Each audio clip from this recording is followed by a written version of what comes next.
നമസ്കാരം. ഓം ഓം ഓം.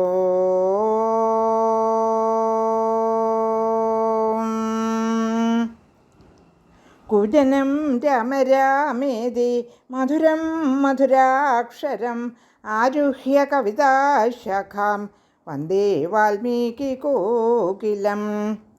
രാമായ രാമഭദ്രയ രാമചന്ദ്രായ വേധസേ രഘുനാഥായ നാഥായ സീതായ പതയേ നമഃ. മനോജവം മാരുതതുല്യവേഗം ജിതേന്ദ്രിയം ബുദ്ധിമതാം വരിഷ്ടം വാതാത്മജം വാനരയൂഥമുഖ്യം ശ്രീരാമദൂതം ശരണം പ്രപദ്യേ. ശ്രീമദ് വാൽമീകി രാമായണം ആരണ്യകാണ്ഡം സർഗം 33.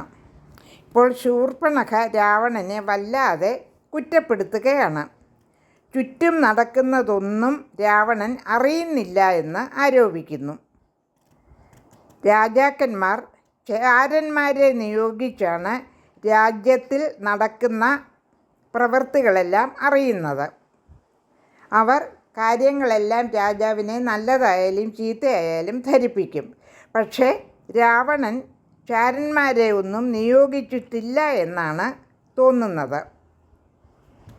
എത്രയോ രാക്ഷസരും ഖരനും ദൂഷണനുമൊക്കെ മരിച്ചത് രാവണൻ അറിഞ്ഞിട്ടില്ല എന്ന് തോന്നുന്നു. രാമൻ എന്ന ഒരേ ഒരാളാണ് ഇവരെയെല്ലാം വധിച്ചത്.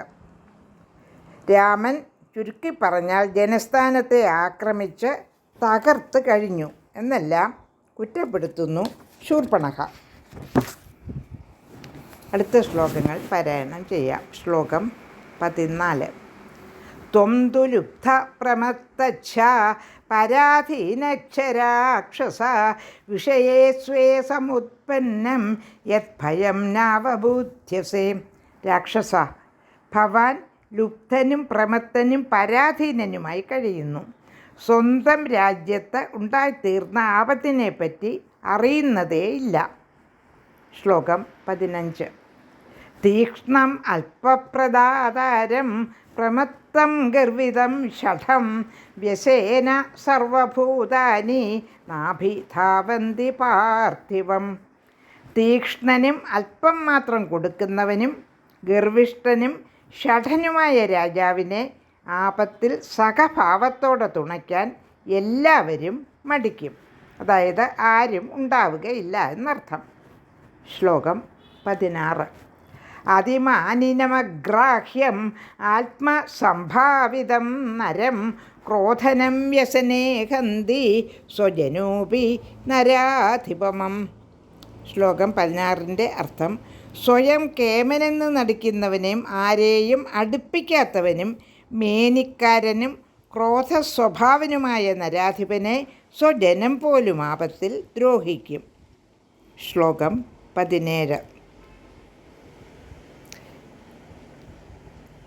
നാനു തിഷ്ഠതി കാര്യാണി ഭയേഷു ന ബിഭേതി ച ക്ഷിപ്രം രാജ്യാച്യുതോ ദീന സ്തുണൈസ്തുല്യോ ഭവേദിഹ. കർത്തവ്യങ്ങൾ ചെയ്യാതെ ആപത്തുകളെപ്പറ്റി തിരിച്ചറിഞ്ഞ് പ്രതികരിക്കാതെ ഇരിക്കുന്നവൻ രാജ്യത്തിൽ നിന്നും പുറന്തള്ളപ്പെട്ട് ദീനനായി വെറും പുല്ലുപോലെയായിത്തീരും. ശ്ലോകം 18. ശുഷ്കാഷ്ടൈർഭവേത് കാര്യം ലോഷ്ടൈരഭി ച പാംസുഭിഃ നതു സ്ഥാനാത് പരിഭ്രഷ്ടൈ കാര്യം സ്യാദ് വസുധാധിപൈഃ. ഉണങ്ങിയ കൊള്ളികൾ കൊണ്ടും മൺകട്ട കൊണ്ടും പൂഴിപ്പൊടുകൊണ്ടും വല്ല കാര്യവും ഉണ്ടായെന്ന് വരാം. സ്ഥാനത്ത് നിന്ന് ഭ്രഷ്ടനായ വസുധാധിപനെ കൊണ്ട്, അതായത് രാജാവിനെ കൊണ്ട് ഒരു കാര്യവും ഇല്ല. ശ്ലോകം 19. ഉപയുക്തം യഥാ വാസ സ്രജോ വാ മൃദിതോ യഥാ ഏവം രാജ്യാത് പരിഭ്രഷ്ട സമർത്ഥോപി നിരർത്ഥകഃ.